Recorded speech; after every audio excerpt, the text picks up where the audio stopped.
First of all, welcome everyone. Secondly, I do want to remember Anil today because I came here and I felt very emotional missing him. And welcome to the panel. I have a very enviable job today because I'm sitting with two people who have written these two amazing books. I haven't written any. I have barely managed to read them, and I do request all of you to read them because they are very important, they're relevant. The fact that you're sitting in this room tells me that you're interested in the idea of India and India becoming a country that it promises. So India's promise has been there for a long time. What has been the struggle and what is the promise is part of this book. So I'm going to start without delaying further. And I'm going to dive right into this book, the first book. I have a question for Naushad, which is about, so the thing that struck me when I was going through your book is your ability to zoom in and zoom out, and an incredible amount of optimism, even though you have very realistic and very bold take on what you have seen in your illustrious career, and from the lens of CII as well. I want to just take a minute to read a small paragraph from your book, which will give the readers a sense of what you can expect when you go through this book. It's on page 338, and I need my glasses. He says, this book has been part description of how things are, part description of what we must do, part a personal story of how I came to believe what I do, and the mentors and experiences that influence these beliefs.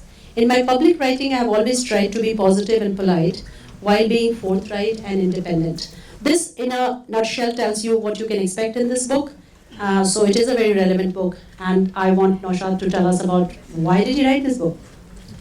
Well, thank you, Shinjini, and it's wonderful to be here. It's wonderful to be at the Tata Literature Festival, and it's wonderful to be in the Godrej Theatre with Nader sitting in front.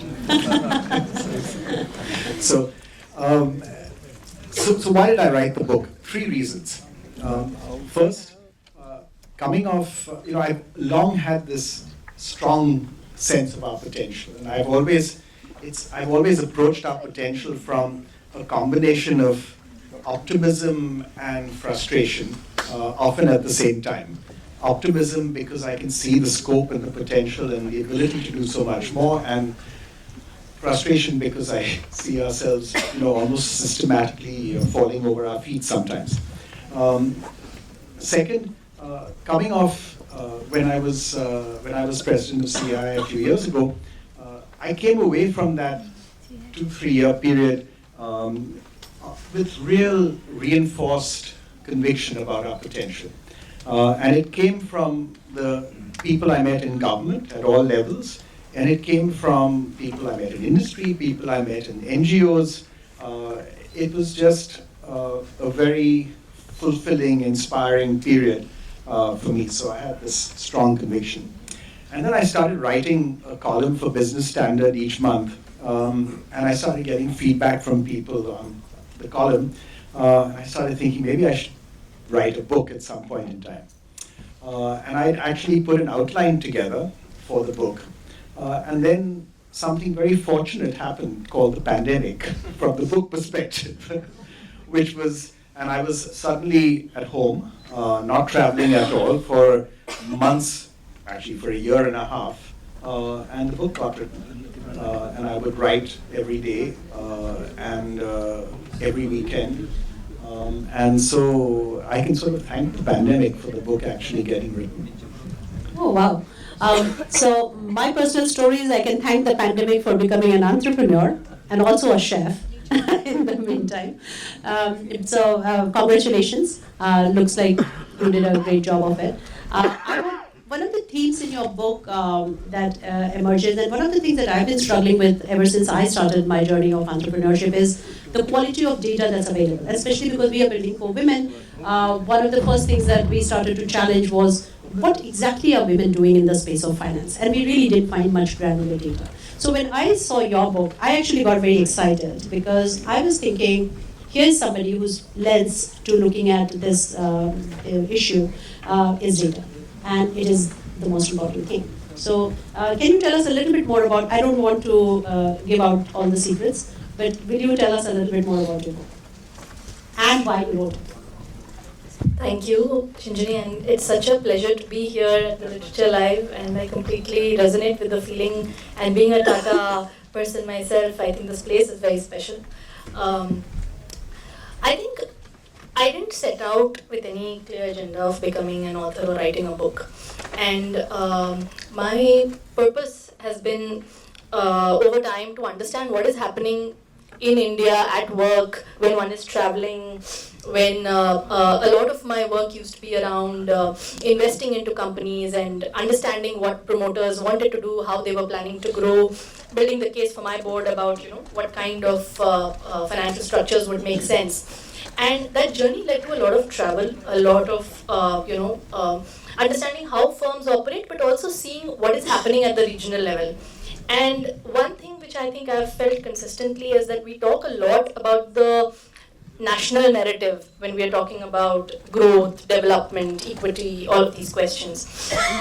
Even when we're talking about SDGs and what different countries are doing, there's a large national narrative that's going on, and to some extent we talk about the state level narrative. But my own learning or observation is that there's a lot happening at the regional level, which is sub-state, which is very vibrant, and a lot of those patterns get masked when we are talking on these larger forums. So I then went through the research route. So I was doing my work as a TAS person across different group companies, but then pursued a PhD on this area of regional economic development. And in that process, some of the research and insights that came up, when I was presenting my thesis defense, the Arup Mitra, who was my external examiner and who has done a lot of research in this area, and my co-author, my guide at the time, Professor Narayanan, Arup Mitra took me aside post my defense and told me that, Poornima, this has the makings of a book. Not enough has been written about what's happening at the regional level, and don't leave this line of thinking or work, and that coming from him, I think, meant a lot to me and gave me a lot of confidence that, okay, there is something maybe, that may be interesting to a larger set of people. And I did go through the internal debate about whether this should go as publications or papers and, whether one should go that route. But I think being a practitioner myself and seeing a lot about how industry and business operates, I did feel that a lot of this content or knowledge stays in these rarefied circles which very few people actually read or engage with.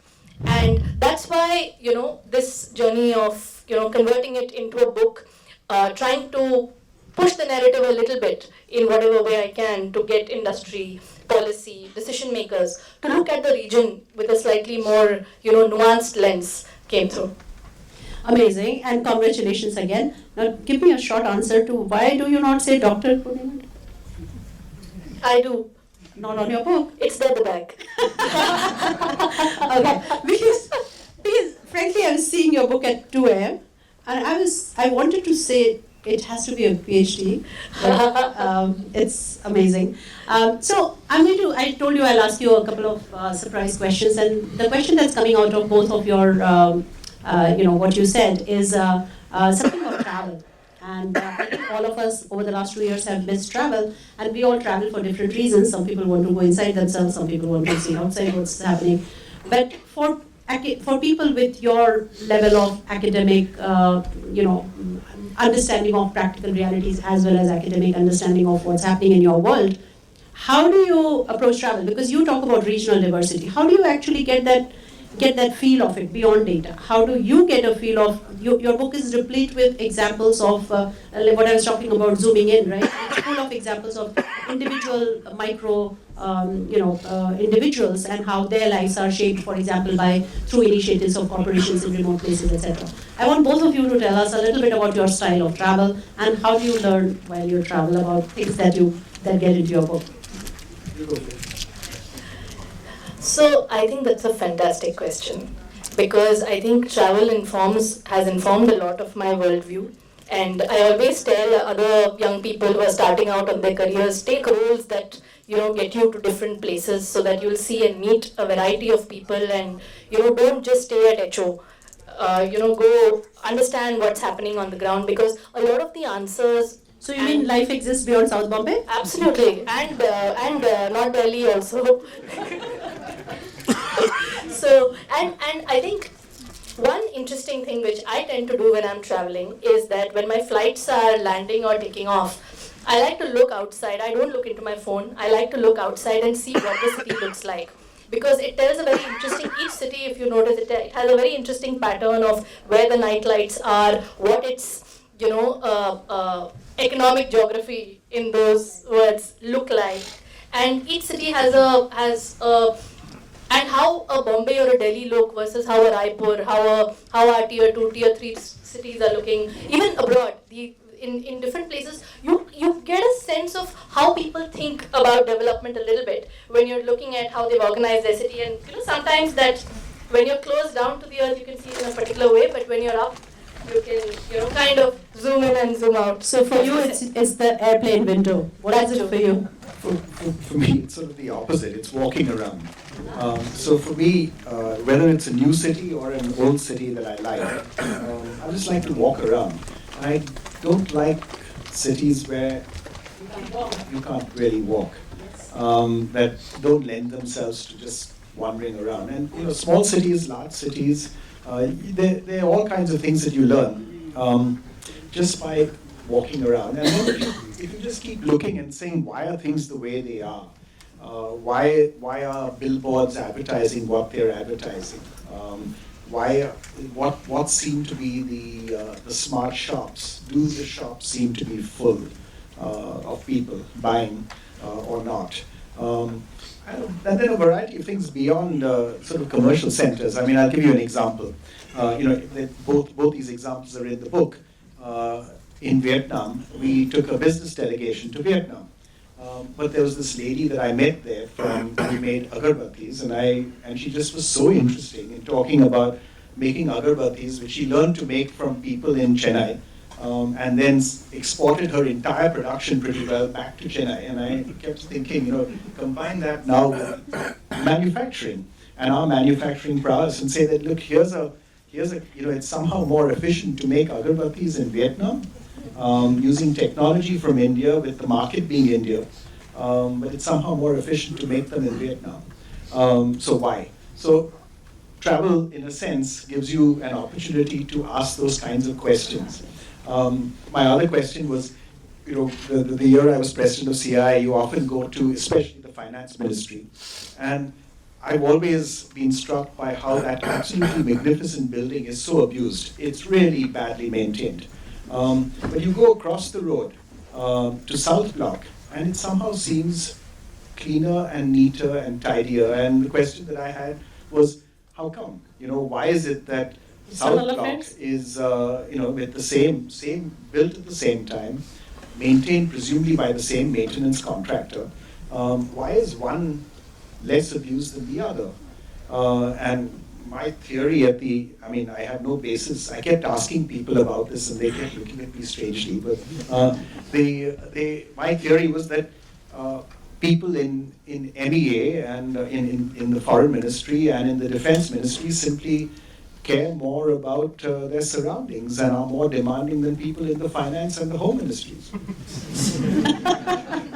And their client set are different from the client. Yeah, I think that's a very, very good point. And I think actually the book is really full of examples like that, like how he zooms into a specific example and then how he zooms out and actually draws a conclusion or a tentative idea that comes out of that. So I'm just going to push this because I'm really enjoying this conversation. So I want to ask you about innovators and again the necessity to apply certain filters to how they innovate, right? So so for example, for me, at some stage, being a state banker also, I realized that I would travel around the world, but I would always tell myself, okay, next time when I come with my family, I'll see something. And then at some stage, I realized that's not going to happen. So I started to pack my sneakers outside my suitcase, and I would go to a hotel, give my bag to the reception, wear my sneakers, and just go for a walk. And as much as time as I had, I would walk.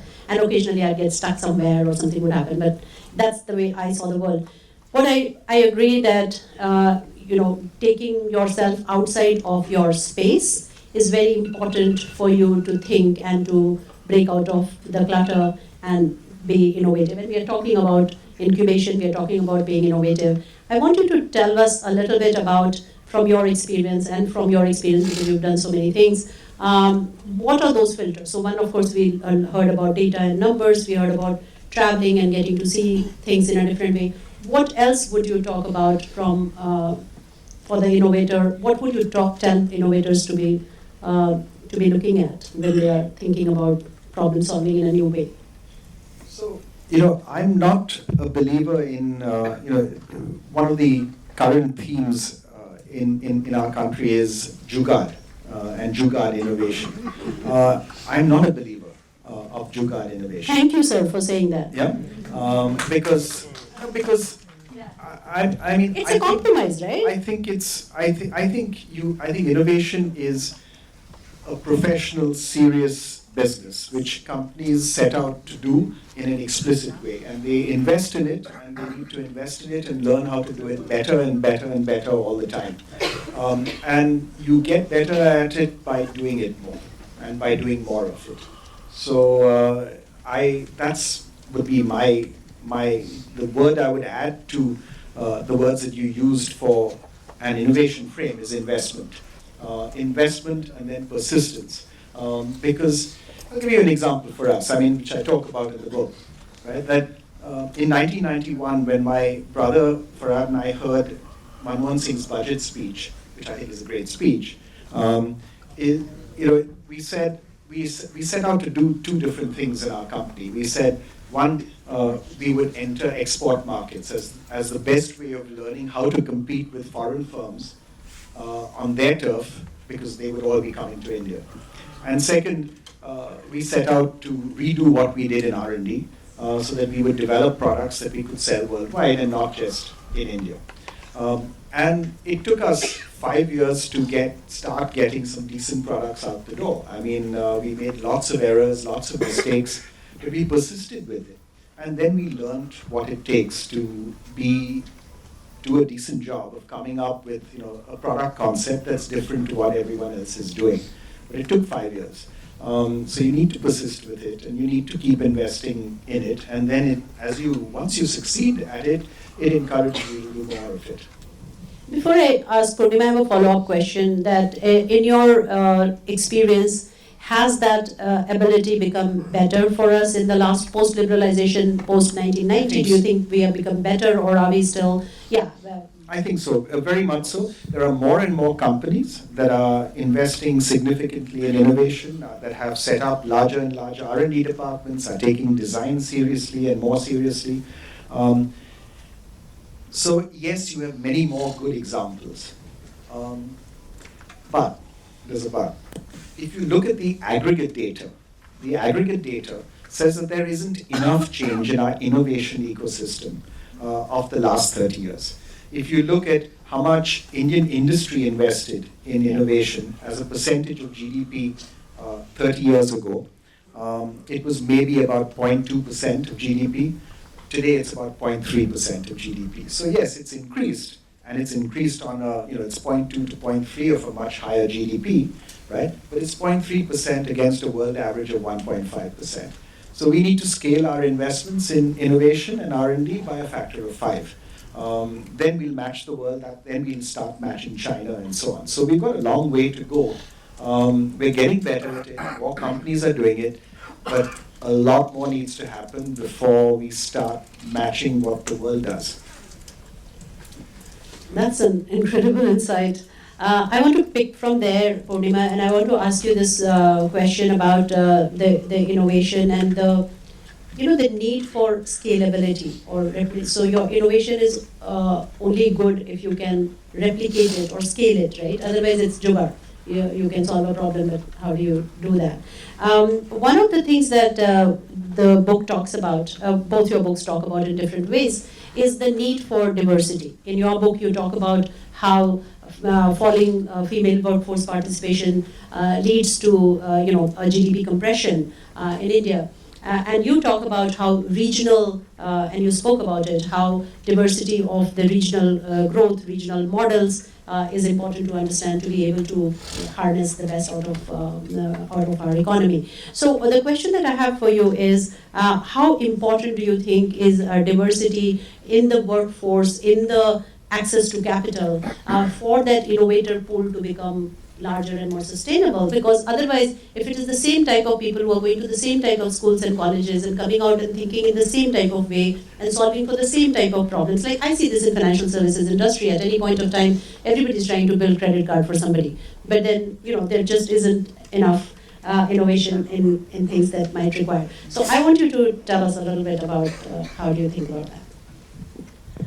So the interesting thing is this, that I think I was trying to look at, and in the book I do talk about it quite a bit, that specialization has been, touted as one of the very important things. You look at the German model, you look at the Japanese model, it's about, doing things better, more efficiently, and, how do you make your competitive advantage, that one thing that will make you stand out and be competitive.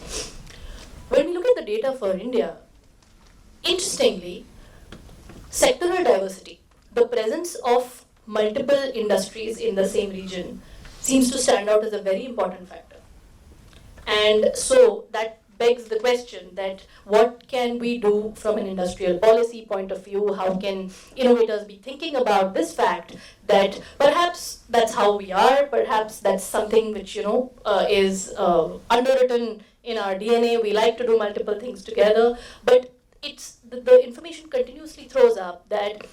And here, if one looks at, say, a region which is like a subsegment of Maharashtra or a subsegment of Jharkhand or any Tamil Nadu, the fact that at least 3 or 4 industry types, and by industry I don't mean only manufacturing, I mean a mix of services, hospitality, trade, etc., where one is finding at least 3 or 4, that seems to be very closely correlated with better economic output, or the availability of higher skills, and probably good skills is a reason why that economy is a little more diversified, or more things tend to co-locate together. But the fact that it's probably going to make sense from both economic, social, and industrial policy to think about how do we make regional hubs more vibrant, how do we leverage the diversity that is an existing strength, not see it as a weakness, not see it as a problem, but to think about how do we leverage it, because it's there. It's there, it's loud, it's very visible, and I would like to believe it's a strength that we have. The fact that Indians are capable of doing multiple things, we need to specialize within that framework of having at least 3-4 things that we want to do. So, for example, the information does throw up that if there is a particular region which has at least 3 or 4, don't spread yourselves too thin also. There is a point beyond which you have diminishing returns to that. But these 3 or 4 should then be your levers of competitive advantage. And then this question about smart districts, all of that becomes an actual possibility, because you have kind of prepared yourself for, say, 1 or 2 sectors having a downturn at some point, or I'll give another example. So I was in Bali recently, and a lot of people there were talking about how Bali tourism has driven their economy completely. And there have been other parts of Indonesia which are very mineral rich. And the head of state actually made a presentation at the AVPN conference on what are they doing to leverage this diversification a little better as a country, because in the pandemic, tourism totally, it was a very horrible situation. So everybody you met had been hit by the pandemic very directly in terms of economic, impact. And even families were thinking about how do we diversify our pool so that both of us don't work in hospitality. So I think these are things to think about, and anybody looking at innovation or incubation needs to think about, in the Indian context, of course, how do I leverage this diversity, but even for other countries, to look at, is it an important factor? And if it is, how do I either make it work for me, or how do I work with it? So I want to make this a little more interesting. What I'm hearing you say is that diversity, that micro level innovation, and how that takes you to a certain point, and then it could get too much and really not give you the right outcome. And you talk about the whole idea and the need for scalability. I mean, I'm calling it scalability, but when you talk about capital and when you talk about building those systems that lead to that innovation, how do we tie these things together? Because at the end of the day, the Indian state is a large state. Then you have all these regional diversity. In your book, you talk about where entrepreneurs come from, whether entrepreneurs come from a small, a few communities, and how that has changed over the years, but still it doesn't have enough diversity. I want you to talk. I found that part of your discussions in both your books very fascinating. You have a lot of diverse views, like urbanization helps up to a point and then it doesn't. Then diversification helps up to a point and then it doesn't. And you talk, and I don't think you go to that point of dropping, but you talk about what will it take to get us to that point. So I really want you to give us probably a little more conclusive idea on what helps with innovation in a country as diverse and as large and as in many ways fragmented and in an economy like ours at this stage. And what will take us to that? Your book talks about the aspiration to become the leading, the growth leader in the world. How do we get there using this? So maybe I'll start from the last sentence and then work back. So, if you look at all countries that have grown rapidly in history over the last 250 years, the role that technology has played in economic growth has been very substantial. Typically, 60% of economic growth over the last 250 years has come from technical change, right? So, meaning that, and how do you arrive at that number? It's as a residual, you take out the contribution of capital, you take out the contribution of labor, and then what you're left with is, you say, technical change, right? Doing things better. So it's very important to the economic growth process. What leads to that technical change? I'm not sure about this diversity point, I have to say. There's, without question, you need many inputs. Does that add up to diversity, or does that add up to inclusiveness? So you need, typically societies that have been more innovative have tended to be more inclusive. They've tended to attract people from many parts of the world, certainly many parts of the country. They've tended to be more open because they've been places that the best and the brightest have wanted to move to, including capital has wanted to move to. They've started, and then you have a set of economic conditions that make it attractive to start enterprises and become entrepreneurs and so on. Right? What people have also found is that having immigrants very often is a very good source of entrepreneurship, because immigrants, this is a social science thing, that immigrants find that the only way in which they can achieve status in society is through becoming entrepreneurs, because they don't have status because of them being new entrants to that society.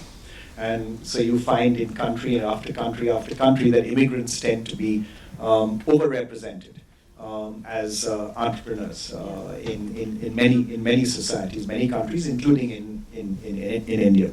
Yeah. Now, does that add up to diversity? I don't know. I think there's a role there. I have to think it through and figure out what that role actually is.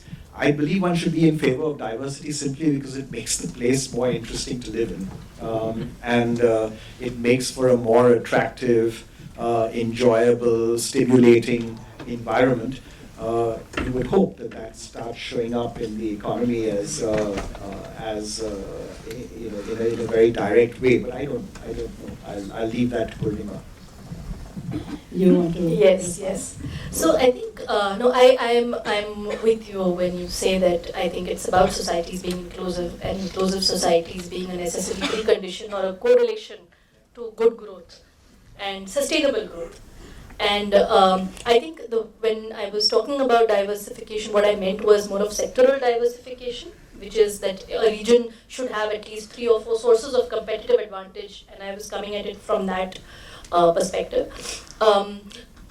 I also feel, and I'll go back to your earlier question about what would it take to merge these two fairly contradictory situations of having to scale and having to, while everything is so diverse and all of that. I don't think there are any easy answers to that one. And clearly, I see a lot of industry and policy effort trying to reconcile that. To my mind, I think there is a need for patient leadership. I think a lot of what you were also saying about investing in the long term, investing in innovation, investing in R&D. I see a lot of entrepreneurial energy these days, and I'm sure you all would also resonate with that. There's a lot of short-termism which is in that, which is when do you become the next unicorn, when do you do your IPO, are you building to last? And the industries that have, which some of you have captained, have had, I think, that patient leadership component, which is very important for any country when we are talking about nation building. So I would like to look at the innovation lens and reconciling all of this with the need for patient leadership, investment, and nuance.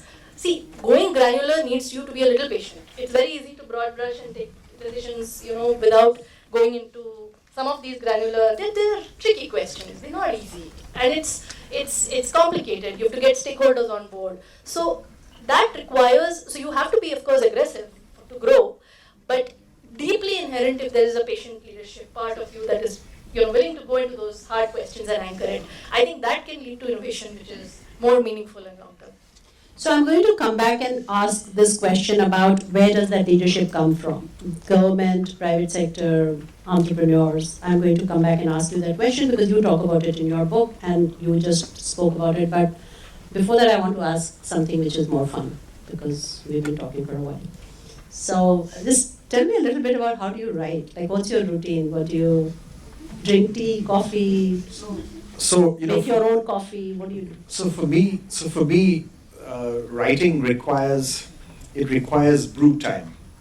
So you just need. What I find is that if I sit down and I need to spend I need to waste a fair amount of time before I get productive. That is so heartening to hear. I thought it was just you just spend time fiddling around, reading things that you should not be reading that have nothing to do with what you're trying to write, doing things that have nothing to do with what you're actually sitting down to do, and then finally it comes together and you start writing. And then, so I need to allocate enough time to that process. So I'm not one who can sort of say, here's an hour and I'm going to use this hour to write. It's a waste of time. I need to sort of allocate, certainly when I was writing the book, I needed to allocate chunks of at least 2-3 hours at a stretch. So it was usually evenings and weekends. 2-3 hours is not so bad. I know people who spend 2-3 years in creative procrastination. Sometimes. Well, I was writing a non-fiction book. I wasn't a poet. So that's what it would take, and then I would actually sit down and and start writing. I would type. And tea or coffee? Coffee, always. How about you? Or a drink if it's a need. Organize your thoughts very well. How about you? So I think for me, early mornings work well. Late nights don't work at all. And it's the opposite for me. Kind of, yeah.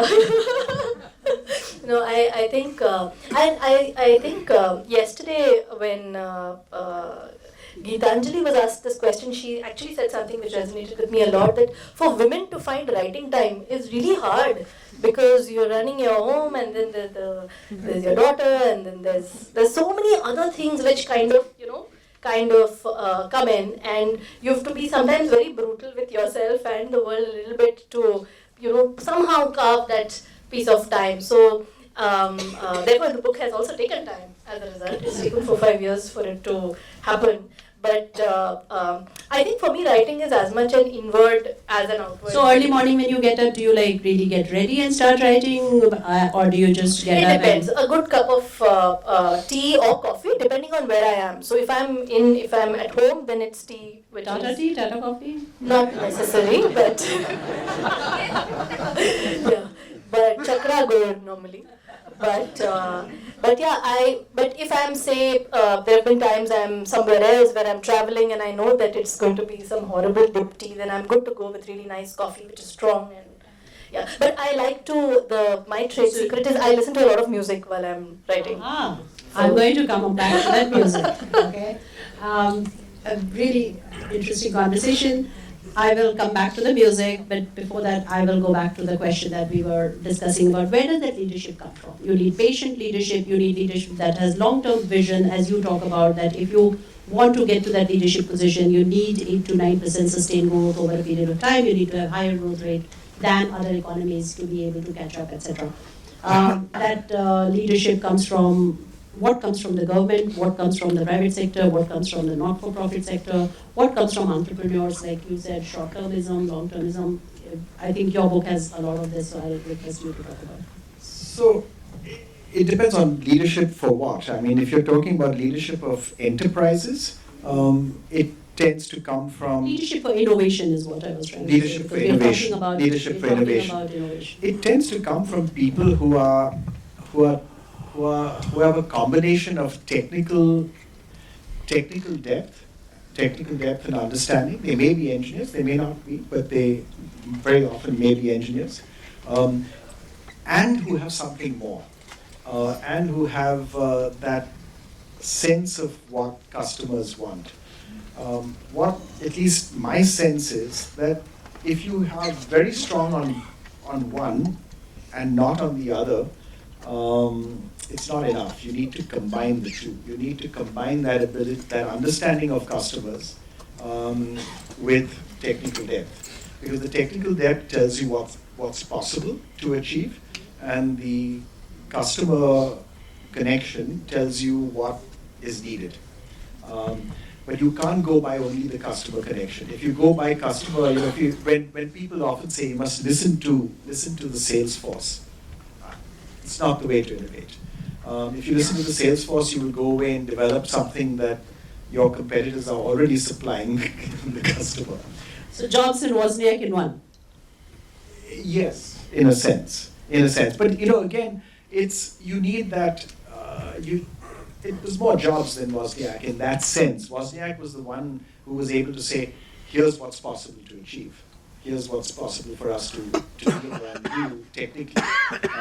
But you needed Jobs to sort of say, this is what the world needs. So that's a very good segue into a question that came to me when I was reading your book, that the what's possible. So political leadership, for example. When you think about where you want to get to as an industry leader, because you seem to have traveled, you seem to understand the potential of what this country's businesses can achieve if they put their mind to it, if they get the right fostering environment. But then you also talk about what is it that is required from the political leadership. I do want you to talk a little bit more about what will it take from the political leadership to get to, because at the end of the day your book is called The Struggle and the Promise. The struggle, I think, is real. So I mean, as I say in the book, my expectations for political leadership is that we focus on doing a few things well, and then enable the rest, right? And not try to do or determine the rest.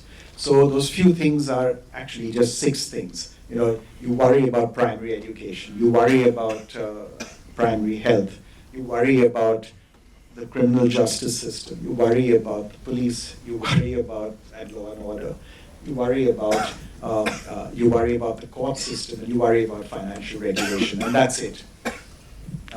And then you I wish you hadn't included financial regulation. I would have felt a lot easier. You'd have been better without the financial regulation. It's one of the essential roles of the state. So it's and that is what the state should do in our environment. And I worry when we go much beyond that and start determining who should get into what industry, where the plant should be located. Sell insurance. Or like say for example, if you take the current discussion over issues like data privacy and so on, the state has to take a view, the country has to take a view. We have to take it jointly. That I worry about a very intrusive policy because I've not seen evidence so far of us having managed that greater intrusiveness well. Of course. So I look at I really am making an argument for a minimum state that does a few things, but as a result of doing those few things, does them much better than we do them now.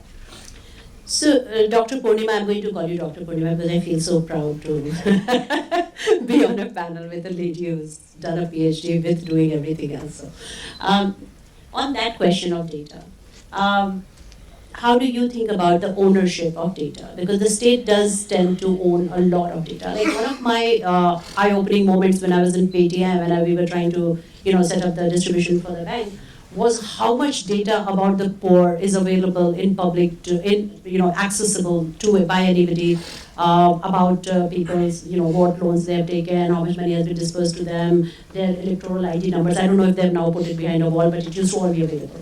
And it's almost like if you're poor, then your data is up there for you to trade for any benefit or whatever. So there are two things that are happening. One is that the state owns a lot of data. So when you talk about data, that's one problem. The other problematic thing now is, of course, that the technology platforms own all the data, right?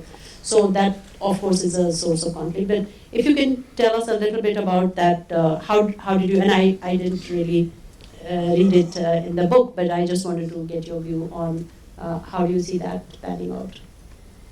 Sure. So I think a lot of my work has led me to interact with government and with many tech companies on how they work with some of these things, especially data that is used for public programs and things like that. And what you say is very real. And I think 4 or 5 years back, I don't think that consciousness was there either in the public or on the state side that, this is we have to be very careful about it, or we need to have safeguards in place. And there were a few odd voices, saying that Aadhaar needs to be stronger in the back end and things like that. That narrative has become much stronger now, which I think is a good thing. What I think but still needs a lot of work is strengthening the back end of how privacy works. Because I see even tech companies trying to figure that out. And I'll go back to the earlier point I was trying to make, where we're in such a hurry to scale that we are thinking we'll handle that problem later. And pretty much you see everybody then going to court and having to, be answerable for it.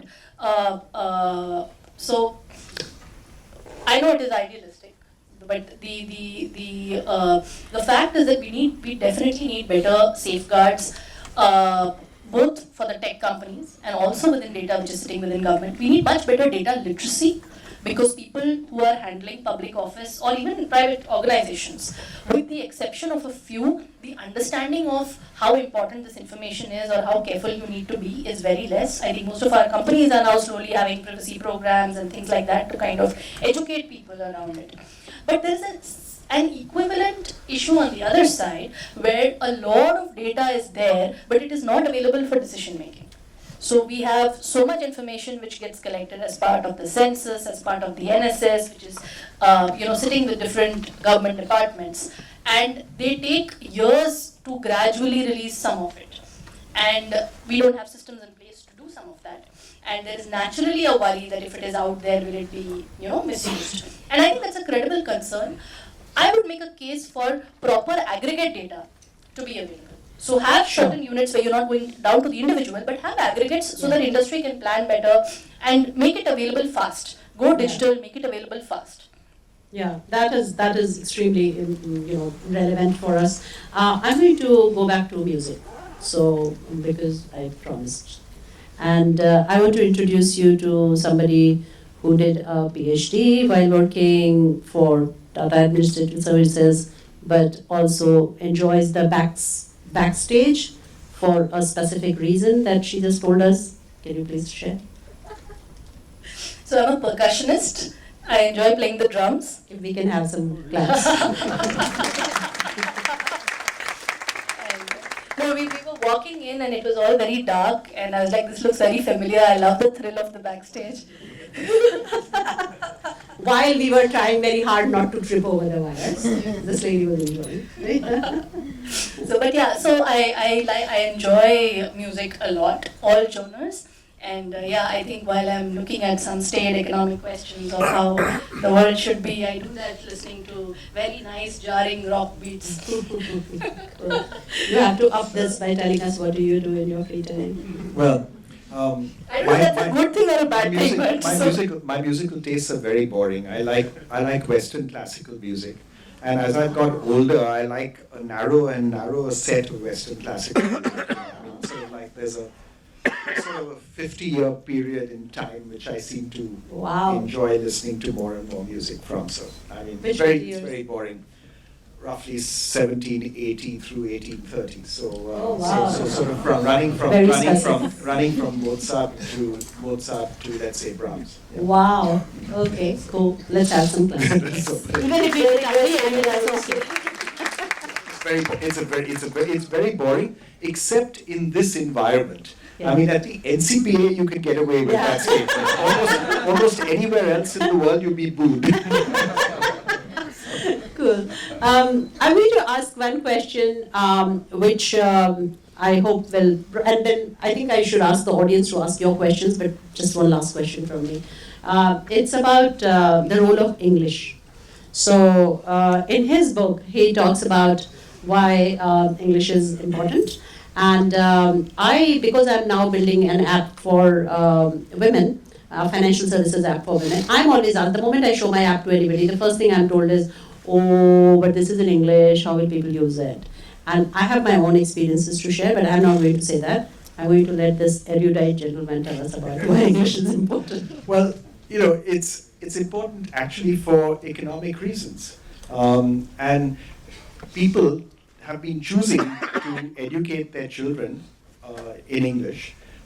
You know, today over half of all Indian children are in private schools.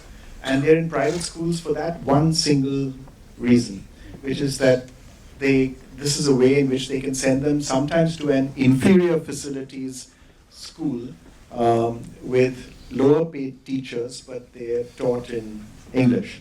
Now, in practice, the texts might be in English, but in practice, the explanations are very often in the local language. And that's fine. It works. It spreads understanding. So we have bilingual education taking place, if you ask me, across the country without actually having bilingual education. We do not have bilingual education in the country, but that's what we actually do across the country because of this English plus regional language combination. And when parents have been asked in surveys, you know, what would you like to educate your child in? I mean, they pick English, even regardless of what their political views are. Now, you know, there are all kinds of problems with this. I'm not trying to, you know, set this up on a pedestal. There are all kinds of problems because what English does is that it creates an economic and a social divide in the country between those who speak English well and those who speak it less well, or those who don't speak it. The economic hierarchy runs down in that direction.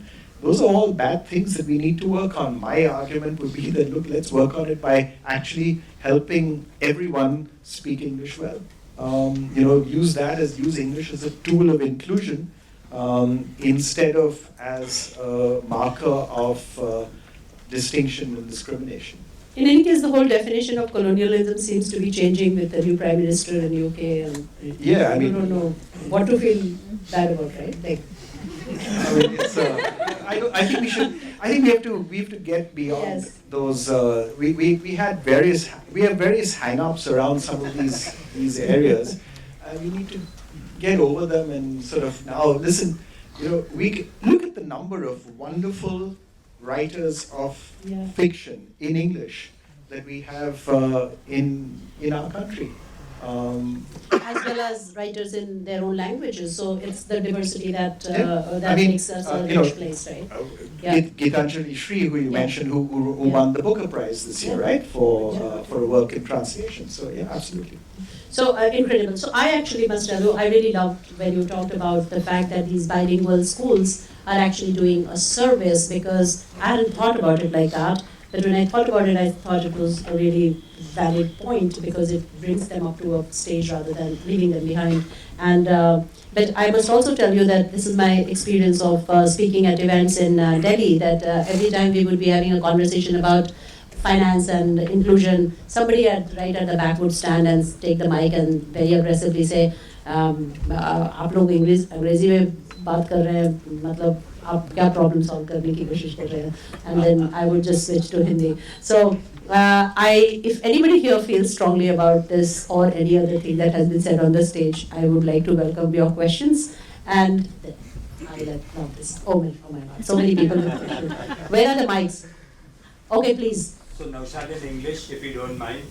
Thank you. Question is for you, sir. If one were to list all the hotbeds of incubation all over the world, whether it's Silicon Valley, Boston, Guangzhou, Israel, wherever it is, you see a great degree of collaboration between academia and industry. This is one thing which is sorely lacking in India. We have a lot of fine research institutions like the CFTRI, which are capable of industry and academia collaboration, but we haven't even touched on this topic. And I think we're missing the big elephant in the room on this one. So, do you want me to Yes, address please. questions Yes. as we go?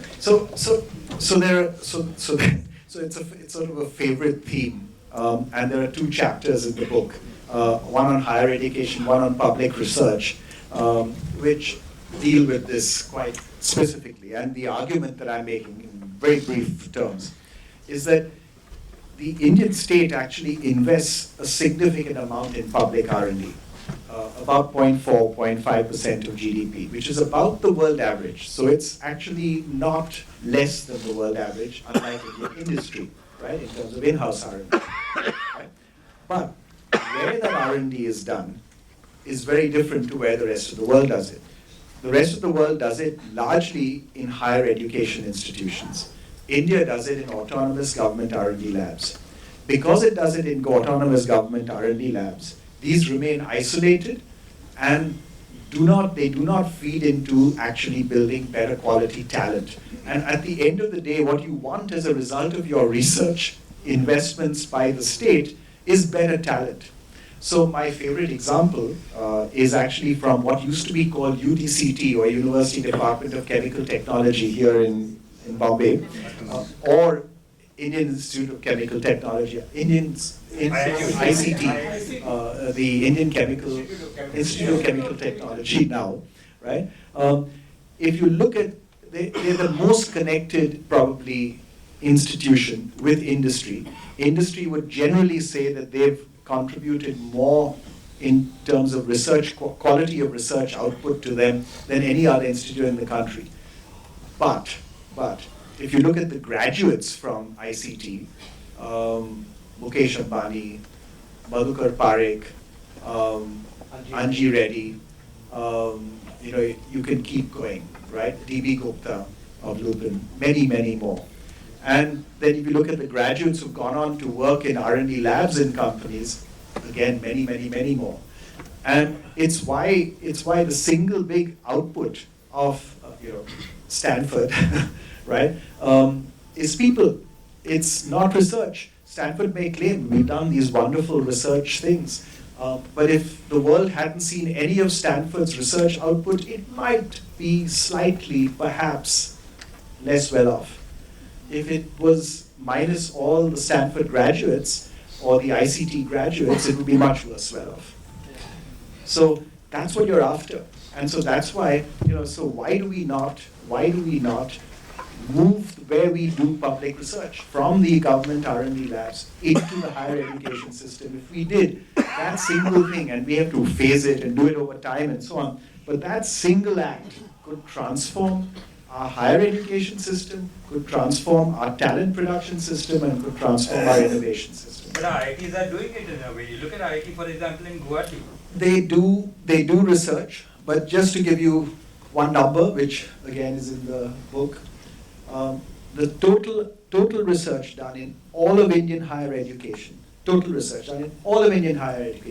every university, every IIT put together, is less than Stanford University. Less than one university. So there's a huge gap for us to bridge, and only when you see much more of that public research funding, which is happening, which is being spent today, going into the higher education system, will we transform our research ecosystem. Poornima, you wanted to add something too. Yeah, no, I also wanted to, share that I think this point about industry academia there's also, I think, a perception issue where both sides do not feel that they are, on the same page sometimes and do not end up, working together. And I think you outlined a fair bit about perhaps why that is so. And that's one of the reasons why we think that people who go in, who think about research or, all of that are not really thinking about industrial growth and questions like that. They're not, and that I think is a fallacy. I see a lot of that somehow in our own Indian thinking, where we're not seeing the two together. If we look at even universities abroad, their universities are hubs of incubation at a much larger scale than what we are trying to do. We do have a sign and others in IIT Bombay, etc. But there is a long way to go in those partnerships. And to my mind, honestly, when this panel happened, I was so happy to be on something where Dr. Forbes is a PhD and an industry captain. And, it's important for us, I think, in our country to see these two as happening together. Not necessarily, they're part of two different worlds that do not converge much. Okay. Hello. My question is also for Mr. Forbes. I have heard your views on this policy making, or from the point of view of policy makers today, as well as on the Amit Verma's podcast as well. I want to ask you, keeping the other things being equal, only from the entrepreneurs or innovators point of view, what is the main difference between India's the entrepreneur and the one in the West, and whether this startup culture or the ecosystem has any really changed the way the mindset? I mean. Let's do this. Why don't we hear 2-3 more questions and then respond, because we need to wrap up. Okay, please bring a mic this side, because that area seems to be the favorite of yours. Quick questions. We'll take 5. Just 5 quick questions. And then So I had a question for Dr. Dore. Like we see, there's a lot of data that comes in when companies report their financial statements and everything. But usually that's exposed. Whatever they've done up until now, that gets translated into data. How do we sort of catch the nerve of such companies who are trying to innovate more and are trying to become the leaders ex ante? So how do you sort of pinpoint such promoters, smart capital allocators who have the potential to take their companies to the global level? Cool. Can we have a mic here also? You can ask while the mic moves. Just say loud. Okay. We can talk outside. Okay. Okay, just because you've had so much experience with the government, private sector, now you're an entrepreneur. My question is, what do you feel are the measurable steps the government can take in the short term and in the long term to really promote the small businesses, the small entrepreneurs? Okay. Next year at Tata Literature, you'll read my book, which will answer that question.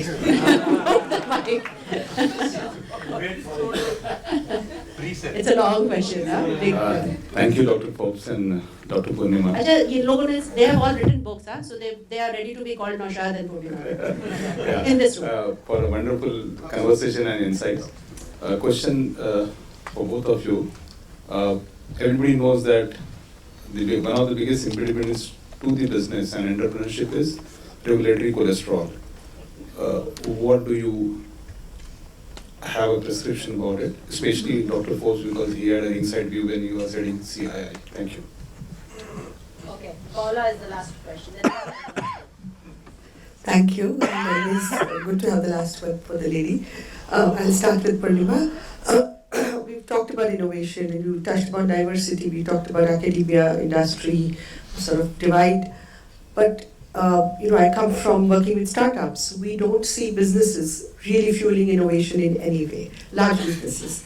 What will it take for Indian businesses to really put their innovative hat and throw it in the ring of entrepreneurship, particularly now that India has become a digital economy and going well towards a digital economy, which is fueling a lot of startups and other kind of innovation. But for India as a country to become a global innovative power, we need participation, much like you said, industry academia partnership, and not doing it in isolation, get higher education fixed. But unless we have large businesses really embracing innovation and taking part in the ecosystem, what is the thought process in industry, as industry leaders, like Tata Groups and so on, is there going to be a massive change towards embracing and towards investing in innovation? Okay, so your last remarks, both of you, one after the other, whichever question you remember, otherwise read them outside. Answer. Alright, so I think there were two questions both on startups and innovation, and I'll try to give a consolidated kind of answer. I think anti-information for the startup world is very hard to come by, but a number of VCs and VC investor circles do put together information around that. So if you're interested in that kind of information, those are the cohorts. They're not typically available in the public domain, but if you're part of those investor circles, you do at least get a sense of that. But the best way, I think, is to be part of accelerator networks, where you get a flavor of who are the ones who are, at the cusp of some of that. And I think the answer to some of that is, again, leadership intent on maybe setting up a cohort within the organization which has a dedicated responsibility to do innovation, a little like what you were saying, where the focus is about the long term, about what is it that's going to fire, and to give some of them that teeth and that authority to plan it and run with it forward, but also to set up accelerator networks. So I know that Microsoft, Google, some of these are very actively supporting innovation. Some of the work that we have done has, been in that direction, but definitely a much more strategic way with continued support and with the incentives have to be aligned to long-term growth. I think a lot of the incentives today are not so aligned in that sense. So if we're able to think of ways to think about which pieces do we want to unlock, both with data and keeping technology, I think, as a backbone is something which a lot, both from product and service point of view, there is a lot of potential. Maybe what doesn't happen within the large companies can be done through accelerator networks, where you're, allowing other smaller players to really blossom with a little bit of your back-end support. So VC funds, accelerators is where I would put my bet. So the first question in terms of what's different about Indian entrepreneurs and entrepreneurs in the West, nothing. Many of the entrepreneurs in the West are Indians, and in Singapore, in the UK, in the US. Silicon Valley, they say, is built on the IC, where the IC should stand for Indians and Chinese. So it's nothing is different. And you see this now increasingly in places like Bangalore, where you see really vibrant entrepreneurial ecosystems. You look at the startup environment around, what's that part? Anyway, there's a part of Bangalore where 40-foot road or 80-foot road or something like that. Yeah. So we should look for a really good, successful entrepreneurial future here. So in terms of ease of doing business is the big way in which you would address regulatory cholesterol. Very good move when it was launched as a program by the government. Also a good move to get states to compete one with the other. Many of these exercises can somehow go in a somewhat bureaucratic direction, where you start, you only improve the ranking without necessarily improving the reality on the ground, right? And so it needs to be tested constantly with asking firms, operating firms, are you finding it easier to do business? What would change the business environment for you?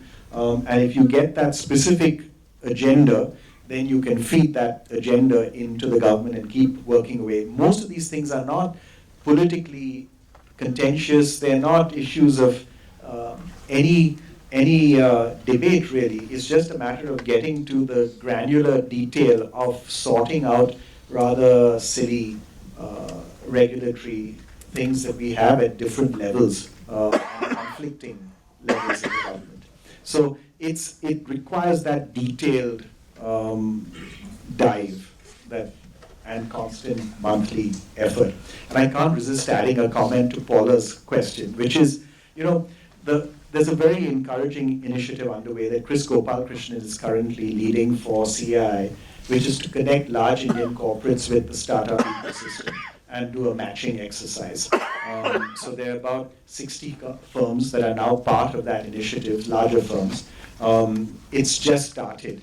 But if it starts actually happening, it could be very powerful. And by the way, for your Tata Group question, the Tata Group now spends about 2% of its turnover on R&D as a group, and it's about it's roughly $2 billion a year. A large chunk of that is Tata Motors, with spending from JLR, but it's still a significant number, and it's the single biggest spender. So how much of it is in an Indian university now? In Indian universities, no, there is some. There is some work going on in different universities. There is some work going on, but there could be more, actually. Cool. So on that note of optimism, we are over our time, and I need to. But I must say, Naushad, at one point I stopped hearing after you said Bangalore has roads. So.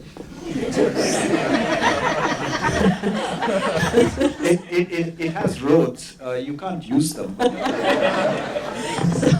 So wonderful session. Thank you everybody for being here and being a part of this.